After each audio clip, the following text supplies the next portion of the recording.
미국이 남북전쟁이 일어나기 전부터 오랜 동안 흑인을 노예로 삼는 흑인 노예 제도가 물론 유럽으로부터 시작해서 그렇게 있었죠. 그런데 그 미국의 한 노예 시장에 많은 사람들이 흑인을 노예로 삼고자 파는 사람, 사는 사람들이 인산인해를 이뤘습니다.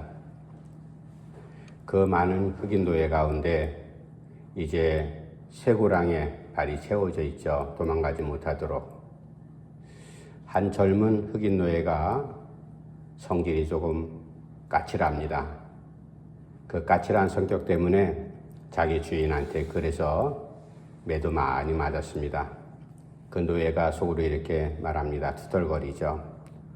오늘은 어떤 백인 놈이 나를 사가지고 가서 나를 데려다가 부려먹을까.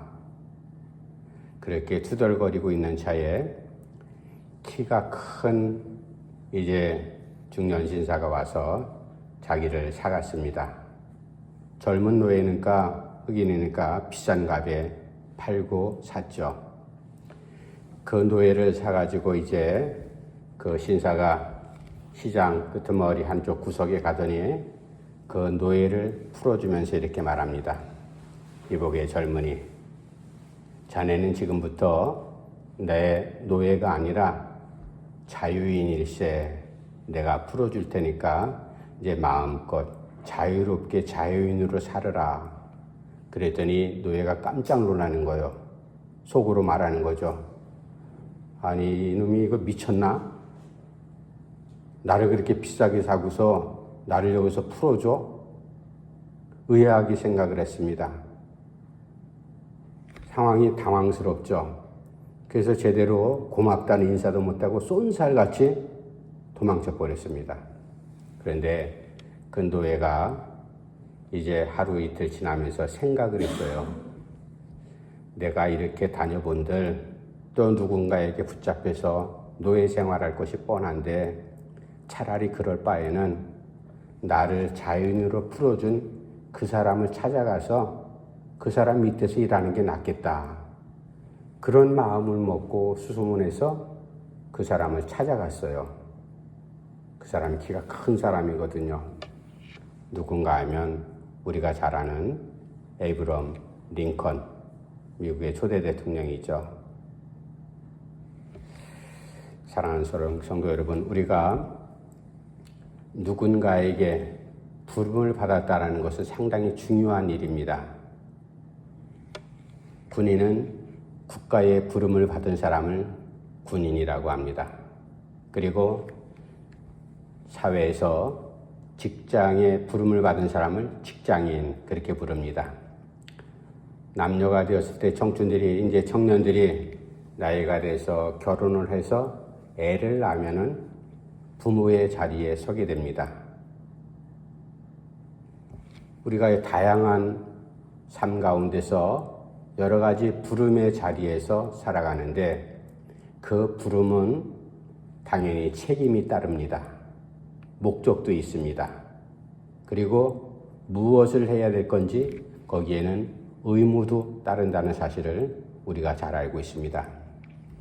하나님께서 오늘 본문에 등장하는 사도 바울이 감옥에 있지만 에베소 교인들한테 편지하는 겁니다. 나도 하나님의 은혜로 그리스도의 일꾼이 되었습니다. 여러분들도 마찬가지로 하나님께서 여러분들을 성도로 부르셨습니다. 이제 부름받은 성도에게 하나님께서 나에게 이렇게 당신들한테 편지하라고 나에게 그렇게 편지를 내가 지금 여러분들에게 전하고 있습니다. 하나님의 마음입니다. 그리스도의 마음입니다. 우리에게 요청하신, 우리를 불러서 그리스도인답게 성도로 살아가는 우리에게 하나님께서 요청하시는 내용이 무엇인지 여러분들이 잘 귀담아 듣고 그렇게 행하시기를 바랍니다. 그 내용 가운데 한 부분이 오늘 우리가 읽은 이 에베소서 4장 1절에서 4절까지의 말씀이거든요. 그렇다면 우리가 하나님의 부름을 받은 우리를 불러주신 그분의 우리에게 요청하신 내용이 무엇일까 그래서 우리가 곰곰이 생각을 하면서 하나님께서 나에게 어떻게 살라고 말씀하실까? 이제 이 말씀을 통해서 우리가 하나님께서 요청하신 일들이 무엇인지 마음판에 잘 아로새기면서 하나님의 백성답게 그리스도인답게 살아갈 수 있도록 결단하고 새로운 마음을 갖는 그러한 한 주간이 꼭 되기를 간절히 바랍니다. 먼저 2절 말씀 제가 한번 읽어드릴게요. 하나님께서 바울을 통해서 우리에게 요청하시는 내용이 무엇일까? 2절 말씀, 모든 겸손과 온유로 하고 오래 참음으로 사랑 가운데서 서로 용납하고. 첫 번째 2절 전반절에 나오는 모든 겸손과 온유로 하고 그렇게 말씀하고 있습니다. 하나님께서 성도들이 어떻게 살아야 될지 우리에게 생활 지침을 말씀하고 있는 그 요청사항이거든요. 첫 번째는 모든 겸손과 온유로 하고, 겸손이라는 말은 참 착하다, 예의가 바르다. 우리는 그렇게 평소에 그렇게 생각을 하지만 이 성경에 나오는 겸손이라는 말의 원어의 뜻은 무슨 말인가 하면 두 단어가 합쳐진 말이에요. 하나는 첫 번째 무슨 뜻이 있는가 하면 낮은 자리, 비천함, 그런 뜻을 담고 있고, 또 하나는 생각한다. 그러니까 그 두 말을 합치면 내가 낮은 자리에서 나 같은 비천한 사람이 생각을 하는데 무엇을 생각한다? 하나님을 생각을 한다. 하나님의 은혜를 생각한다. 자식이 철이 들면은 겸손해지죠. 그래서 부모의 은혜와 사랑을 이제 깨닫기 시작을 합니다. 자식을 낳아야지 그 부모가 된 자식들이 자기를 길러준 부모의 마음을 이해하듯이 그와 비슷한 거죠. 그런 의미 속에서 겸손하라. 모든 일에 있어서 너희는 성도로서 겸손하게 행하라. 이 겸손은 낮은 자리에서, 그리고 이제 하나님을 생각하고 이웃을 생각하고 나에게 주신 삶의 이 신앙의 터전을 어떻게 살아갈 것인가를 생각하는 것. 그저 착하게만 살아라, 그런 말이 아닙니다. 하나님께서 나에게 요구하시는 것이 무엇일까? 그것을 곰곰이 헤아리는 것. 이게 겸손한 사람의 모습이죠. 그리고 두 번째, 온유함으로 행하라. 모든 겸손과 온유함으로 행하라. 이 온유라는 말은 무슨 뜻인가 하면 부드럽고 절제된 모습이 바로 온유라는 원래 원어의 뜻이에요. 다른 말로 하면은 우리가 알아듣기 쉽게, 여러분들 말이 힘이 세요, 안 세요? 말이 얼마나 힘이 세요? 그래서 자동차가 일초에 나가는 힘, 그것을 마력, 그러니까 말의 힘, 그걸 빌어가지고 이렇게 우리가 마력이라는 단어를 많이 사용하지 않습니까? 마력이라는 그 단위는 이제 순간적으로 나가는 힘을 말하는데, 말이 1초 동안 76kg라면 쌀 한 가마 정도 무게 되잖아요. 80kg. 그거를 1초 동안에 1m를 옮길 수 있는 그런 힘.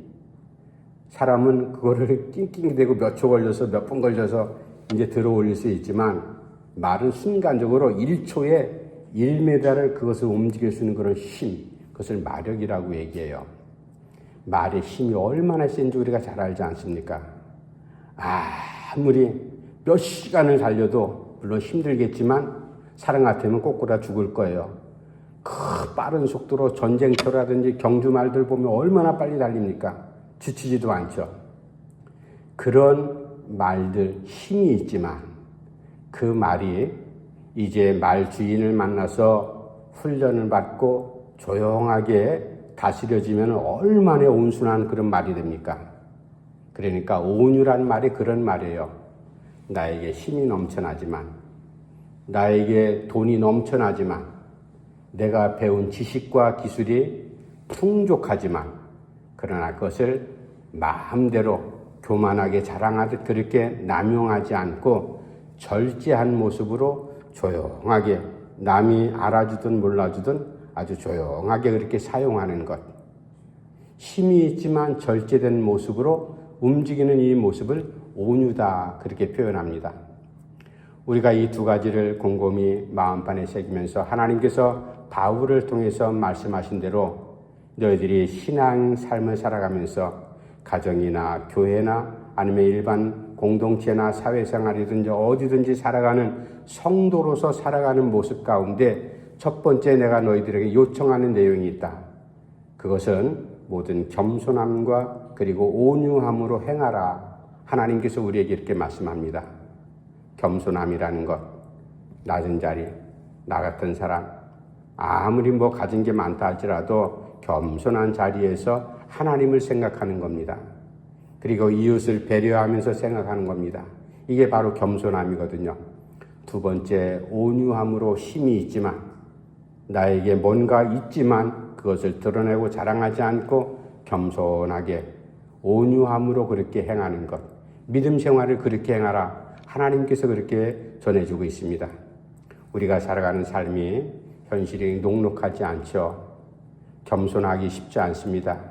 화가 나면 화를 그대로 우리가 풀어냅니다. 온유하기 쉽지 않습니다. 내가 가진 것 있으면, 조금 뭔가 아는 것 있으면 빨리빨리 드러내놓고 사람들이 이기려고 합니다. 그것은 바른 신앙인의 모습이 아니다. 너희들이 그렇게 살아왔다 할지라도 이제부터는 그렇게 살아가서는 안 됩니다. 바울이 에베소 교회 성도들에게 전해주고 있거든요. 너희들이 모든 신앙생활 자체가 겸손함과 온유함으로 행하라. 두 번째, 바울을 통해서 하나님께서 이렇게 부탁을 하고 있습니다. 2절 후반절 부분인데 2절 말씀 제가 다시 한번 읽어드릴게요.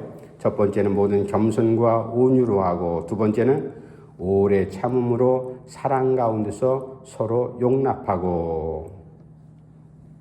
첫 번째, 오래 참음, 그리고 사랑 가운데서 서로 용납하라. 이게 두 번째, 하나님께서 에베소 교회 성도들뿐만 아니라 오늘 믿음으로 살아가고 있는 시대 현대인들도 마찬가지죠.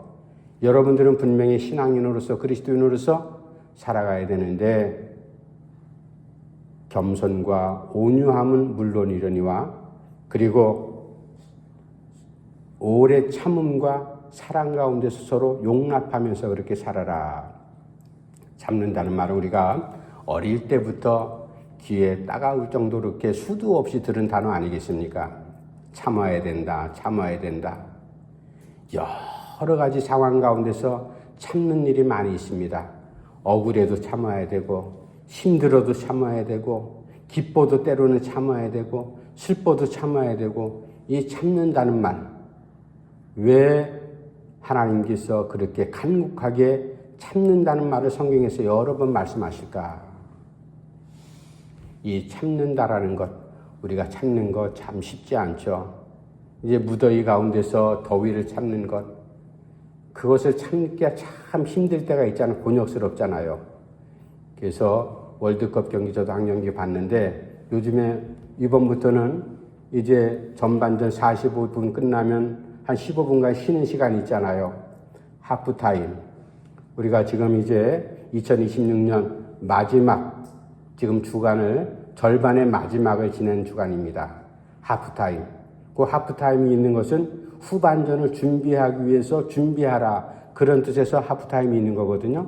그런데 그 멕시코 무더운 지역에서 경기가 펼쳐지니까 전반전 끝나고 15분 동안 쉬긴 그 하프타임 말고요, 휴식 시간 말고 중간에 전반전 내에 쉬는 시간이 별도로 돼 있더라고요. 물 마시는 시간, 염분을 취하고 그리고 수분을 취할 수 있는 그 시간을 짧게 또 줍니다. 어쨌든 더위를 참는 것도 우리가 힘들지만 겨울이 되면 또 겨울에 추위 참는 게 얼마나 힘들어요. 그거는 모두가 다 공평하게 견디는 그러한 당하는 더위와 추위이기 때문에 시간 지나면 또 다 지나가고 그건 마음의 괴로움은 없잖아요. 그런데 힘적인 괴로움이 임했을 때, 물리적인 어떤 무언가 나를 짓누르실 때 우리가 그것을 참기가 얼마나 힘든지 여러분들 다 겪어봤지 않습니까? 그런데 어떻게 참아라? 오래 참아라. 하나님께서 이렇게 요청하고 있습니다. 너희들 신앙생활하면서 참는 일이 수도 없이 많이 생기겠지만 그 참는 것, 한 번 참는 것도 두 번 참는 것도 아니고 오래 참아라. 오래 참는다는 이 말에는 두 가지 의미가 있습니다. 말 그대로 시간, 긴 시간 동안 오래 참는다는 그런 뜻도 있지만 두 번째는 수도 없이 여러 번 참아라. 그런 말이에요. 우리가 한 번을 오랜 시간 동안 참아줄 수 있어요. 그러나 같은 일, 또 비슷한 일 당했을 때 그것을 두 번, 세 번 계속해서 참기가 이게 쉬운 일인가요? 참 어려운 일입니다. 아무리 우리가 신앙을 갖고 있다 할지라도 예수님을 우리가 본받는 믿음의 삶을 산다고 할지라도 참는 게 이게 쉬운 일이 절대로 아니죠. 그러나 하나님께서 우리에게 요청하고 있습니다. 너희들이 신앙생활 하려면 오래 참아야 된다. 왜? 하나님께서 바울을 향해서 그렇게 오랫동안 참으셨거든요. 그래서 결국 이제 주의 복음을 전하는 그리스도 일꾼으로 만들으셨듯이 오늘을 살아가는 우리도 마찬가지예요. 나 같은 죄인을 하나님께서 오래 참으사 그래서 어느 순간에 나를 믿음의 사람 되게 하셨고 믿음의 사람 되고 바르게 잘 살도록 하나님께서 그렇게 응원하고 밀어주시지만 내 멋대로 살아가는 적이 얼마나 많이 있습니까? 하나님의 마음을 아프게 하는 적들이 그리스도는 얼마나 많이 있어요. 그래도 하나님께서 오래 참으신다. 예수님께서 제자들을 향해서 세상을 향해서 오랫동안 참으셨던 그 사랑의 모습. 여러분, 나는 오래 참는 성격이 아니야. 그렇다 할지라도 오래 참아야 돼요. 이거는 당연히 해야 될 일이거든. 왜? 하나님께서 나를 향해서 그렇게 참아주셨기 때문에. 여러분, 사람이요, 화나는 대로, 분나는 대로 그냥 다 풀어버리면요, 세상이 정말로 맨날 싸우고 지지고 볶고 난리가 날 거예요. 살아남는 사람이 제대로 있겠습니까?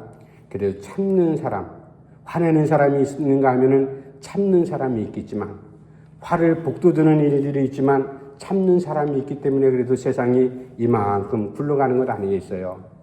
여러분, 우리는 특별히 하나님께서 우리에게 요청한 신앙의 삶 가운데 우리가 생활 속에서 오래 참으라 그렇게 말씀합니다. 오래 참으면 옛날부터 믿음 없는 저 유교 지역에서도 불교에서도 말하죠. 오래 참으면 참으린 자 세계면 살인도 면한다. 그런 말을 많은 사람들이 얘기하듯이 참으면 되는 겁니다. 오래 참는데 그냥 참는 것이 아니라 사랑으로 참지 않으면 하나님의 사랑을 거기에 담지 않고 참으면요 그것은 분노가 됩니다. 울분이 됩니다. 억울함이 돼버립니다. 여러분, 사랑함 없이 참기만 한다면 내가 골병 들어요. 병듭니다.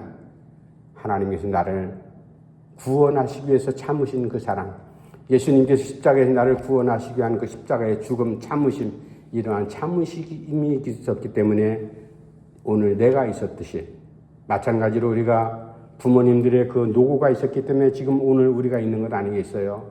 우리가 또 자식들을 키우는 입장도 마찬가지 아닙니까? 참지 않으면 일이 만들어질 수가 없습니다. 참지 못하면 모든 것들이 다 순간 무너지고 맙니다. 정치인들, 연예인들, 젊은이들, 사업가들, 우리가 수도 없이 그들의 삶을 보면서 1년에 자연사로 죽는 사람보다도요, 자살해 죽는 사람이 훨씬 많은 사회가 우리 대한민국이거든요. 참지 못해서 그래요. 순간을 참지 못하면요, 모든 것들이 자기만 생을 정리해버리면 끝나는 줄 아는데 그건 아니잖아요. 평생도록 그 집안의 가정 식구들이 아픔을 안고 살아가는 그 아픔이란 이를 헤아릴 수가 없습니다. 참아야 되죠. 순간을 잘 참으면 평안해질 수가 있습니다. 그래서 하나님께서 이제 세 번째 성도들에게, 에베소 교회 성도들뿐만 아니라 오늘 살아가는 우리 그리스도인들에게 말합니다. 세 번째는 사랑의 평안의 줄로 서로 하나 되게 하는데 힘써라. 이게 바로 세 번째 우리에게 주신 요청사항이거든요. 3절 4절 말씀 제가 다시 한번 읽어드릴게요. 평안에 매는 줄로 성령이 하나 되게 하신 것을 힘써 지키라. 몸이 하나요 성령도 한 분이시니 이와 같이 너희가 부르심의 한 소망 안에서 부르심을 받았느니라. 아멘. 평안의 줄로 하나 되게 하심을 너희들이 힘써 지키라. 하나 된다. 우리가 교회라는 이제 이 용어를, 교회의 이 지체를, 공동체를 통해서 하나라는 상징적인 말 중요하게 우리 가르쳐 주시죠. 이 교회의 머리는 예수님이시고, 그리고 교회를 몸으로 비유했을 때 팔, 다리 모든 신체 기관은 우리 성도들이다. 그러니까 머리 대신 예수님, 그리고 모든 각 지체되는 성도들 한 사람 한 사람, 이게 바로 연결돼서 한 사람을 이루듯이 교회가 그렇게 이루어진다. 성령도 하나요, 하나님도 한 분이시니 너희도 하나님의 사랑 안에서, 하나님의 은혜 가운데서 교회 공동체의 한 식구가 되었다. 하나를 교회에서는, 성경에서는 우리에게 많이 강조하고 있죠. 이 말은 우리가 하나님 앞에서는 남자, 여자, 잘난 사람, 못난 사람, 부자, 가난한 사람, 조금 똑똑한 사람, 그렇지 못한 사람, 사람은 그렇게 편견을 가지고 나누지만 하나님께서는 모두가 다 똑같다. 첫 번째 똑같은 존재의 모습은 죄인이라는 것이 똑같은 겁니다. 모두가 다 죄인이거든요. 두 번째, 모두가 다 하나님의 소중한 피조물이다. 하나님의 작품이다. 건강하고 덜 건강하고 조금 이쁘게 생기고 그렇지 못하고, 이거 하나님 앞에서 중요한 게 아니거든요. 모두가 다 평등하다. 특별히 교회 성도들은 하나라는 이러한, 우리가 이제 성령을 통해서 하나님께서 하나를 묶어졌기 때문에 우리는 한 가족처럼 살아가는 공동체죠. 그런데 이것을 너희들이 하나 되게 하라, 그런 말씀이 아니에요. 우리가 무슨 재간으로 교회를 하나 되게 합니까? 하나 되게 하는 것, 나와 함께 살아가는 식구들, 또 내 친구들, 친한 친구들, 조금 마음이라도 상하면 틀어지잖아요. 금이 갑니다. 그래서 헤어지는 사람도 있고 싸우는 사람도 있고, 그것도 가까운 사람도 하나 되게 못했는데 교회를 어떻게 우리가 하나 되게 하겠어요? 하나 되게 하는 것을 이미 하나님께서 하나로 만들어 주셨어요. 가정이라는 한 가정의 식구들을 하나로 만들어 주셨고, 교회 공동체 식구들을 하나로 만들어 주셨고, 그리고 우리가 예배하는 하나님도 한 분임을 우리가 분명히 알도록 우리에게 그런 믿음을 주셨습니다. 그런데 하나 되게 하심을 너희들이 힘써 지켜라. 우리가 그냥 이거 하나 됐으니까 뭐 내가 이제 관여할 게 없어, 그게 아니에요. 여러분, 가정, 두 사람이 결혼해서 가정을 이루잖아요. 그럼 자녀가 생깁니다. 또 주변에 여러 일가 친척들이 연결되죠. 그러면 그 일가 친척 가정뿐만 아니라 이 가정을 하나로 잘 엮어가는 것 얼마나 힘든 일이에요. 처음에는 자기 혼자 있을 때는 자기 혼자 몸만 잘 관리하면 되지만, 그러나 관계성 속에서 하나로 여러 사람들이 묶여지면요, 그게 참 쉬운 일이 아닙니다. 평안에 매는 줄로 하나 되게 하심을 너희들이 힘써 지키라. 그러면 평안에 매는 줄이 무엇일까? 하나님께서 사도 바울을 통해서 평안에 매는 줄로 너희 에베소 교회 성도들이 서로 하나 되게 함심을 힘써 지키라. 평안에 매는 줄이라는 건 쉽게 말씀드리면 사람과 사람을 서로 연결하는 사랑과 그리고 그 회복, 화목함, 이게 바로 평안의 줄이거든요. 사람과 사람을 하나로 연결하려면요, 사랑이 있어야지 서로 하나가 될 수가 있고, 서로 의견이 다르고 모양도 다르고 생김새도 성격도 다 다르지만 그것을 하나로 하기 위해서는 화목함이 있지 않으면 하나가 절대로 될 수가 없죠. 이게 바로 평안의 줄이거든요. 이러한 평안의 줄로 너희가 서로 하나 되게 하신 것을 힘써 지켜나가라. 내가 하나로 만드는 게 절대로 아닙니다. 이미 하나로 만들어진 것을 내가 잘 지켜나가기 위해서는 평안의 줄이 필요하다. 가정에서도 마찬가지죠. 가정에서 누구보다 끈끈한 공동체의 가정 식구들 아니겠어요? 물론 어릴 때 우리가 자라나면서 형제들끼리 토닥토닥거리면서 밉고 싸우고 뭐 그렇게도 하지만, 그리고 이게 다 그때 어릴 때만 그런 줄 알았는데요, 결혼하고 나서 가정 꾸리고 형제들도 다 마찬가지입니다. 어떤 가정, 돈 있는 가정 보면 돈 때문에 싸우고 막 원수지는, 부자지간에도 그런 일 생기잖아요. 별의별 일이 다 생깁니다. 하나로 만들어준 것을 잘 지켜나가는 것, 가정 안에서 서로 위로하고 그리고 화목하는 것, 그리고 교회 공동체도 마찬가지고요. 우리와 함께 살아가는 주변에 많은 나와 연결된 저 사람 참 내가 사랑을 주고 서로 사랑을 주고받는 그러한 관계들도 있잖아요. 뭐 남녀 간의 그런 사랑이 아니라 우리가 인간적인 깊은 신뢰와 사랑의 이런 존경의 그러한 모습 가운데 하나가 된 그러한 모임 가운데 살아갈 때 내가 하나 된 것을 자꾸만 깨버리려고 하는 사람이 있어요. 깨버리면 뭐가 됩니까? 그 사람은 다시 그 하나 된 공동체에 들어가기 상당히 힘들죠. 하나로 만들어주신 것을 너희들은 잘 힘써 지키는데 무엇으로? 말로만 되는 게 절대로 아닙니다. 생각으로만 되는 것이 아니라 평안에 매는 줄이 반드시 필요하다.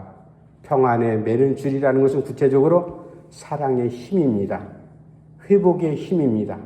이게 얼마나 소중한지. 그래서 바울은 그것을 수도 없이 겪었거든요. 그러한 은혜 가운데 하나님의 은혜로 말미암아 예수 그리스도의 종이 되었던 이러한 은혜, 이게 바로 사도 바울이 자기를 부르신 하나님의 사랑이었고 자기를 일꾼 삼으신 하나님께서 너가 무엇을 어떻게 해야 될지 요청사항을 자기가 몸소 겪으면서 지금 살아가고 있습니다. 이제 에베소 교인들에게 주신 이 말씀은 오늘을 살아가는 우리에게도 동일한 말씀이죠. 그러므로 우리가 나를 부르신 하나님, 그 하나님께서 내가 이 현재적인 삶 속에서 어떻게 살아가라고 요청하실까? 이 요청의 내용 세 가지 있는 것을 우리가 에베소 4장 1절부터 4절까지의 말씀을 잘 마음에 아로새겨야 됩니다. 첫 번째는 다시 정리합니다. 모든 겸손과 온유함으로 그렇게 너희들이 서로 잘 살아라. 두 번째는 사랑 안에서 참고, 오래 참고, 여러 번 참고, 그리고 서로 용납하라. 잘못한 것도 서로 다시 세워주고 무조건 덮어준다는 것이 아니죠. 서로 위로하고 수정해 나가면서 그렇게 용납하고, 마지막 세 번째, 평안의 줄로 하나 되게 하심을 힘써 지키라. 이러한 모습이 우리 가운데 풍성해질 수 있도록 우리는 모든 것이 부족합니다. 하나님의 도움이 절대적으로 필요하죠. 그래서 하나님의 도움 가운데 우리가 잘 살아갈 수 있도록 언제까지 우리가 달려갈지는 아무도 모릅니다. 지난주에 베네수엘라 지진이 일어나는 거 여러분들 보셨죠? TV 통해서. 순간적으로 아파트 집에 살고 있다가 와르르 무너져 버리는 우리의 생명이 언제 끝날지 모릅니다. 그래서 일용할 양식이라는 게 그래서 중요한 거예요. 하루하루 살아가는 삶. 어제 살았기 때문에 오늘 당연히 살고, 오늘 살고 있기 때문에 내일도 당연히 살 것이다. 그건 내 생각입니다. 하나님께서 우리에게 생명을 주셔야지 오늘도 있고 내일의 삶도 우리에게 연결되는 것이죠. 그래서 오늘 하루 우리가 최선을 다해서 믿음의 자리에서 하나님을 기쁘게 해드리는 세월이 때가 악하니라 말씀처럼 하루하루 우리가 최선을 다해 살아가는 신실한 믿음의 성도들이 다 되기를 간절히 바랍니다. 기도합시다. 하나님 아버지의 은혜를 감사하며 드립니다. 연약한 저희들을 주께서 사랑하셔서 은혜의 믿음의 자리 가운데 세우셨건만 부족함으로 인해서 하나님의 마음을 아프게 할 때도 있고 나 스스로 실망할 때도 있습니다. 그러나 우리가 용기 잃지 않고 하나님께서 우리에게 말씀하신 것처럼 아버지 하나님 겸손함을 더해 주시옵소서, 온유함을 더해 주시옵소서, 참는데 오래 참을 수 있는 예수님처럼 정말로 잘 참을 수 있는 하나님의 참으심을 닮아가는 성도들이 되기를 간절히 바랍니다. 이미 하나로 묶어주신 것을 평안의 줄로 잘 우리가 지켜나갈 수 있도록 힘써 행하는 성도들의 삶이 될 수 있도록 주께서 온전히 도와주시옵소서. 예수님의 이름으로 간절히 기도하옵나이다. 아멘. 찬송가 595장 찬송합니다.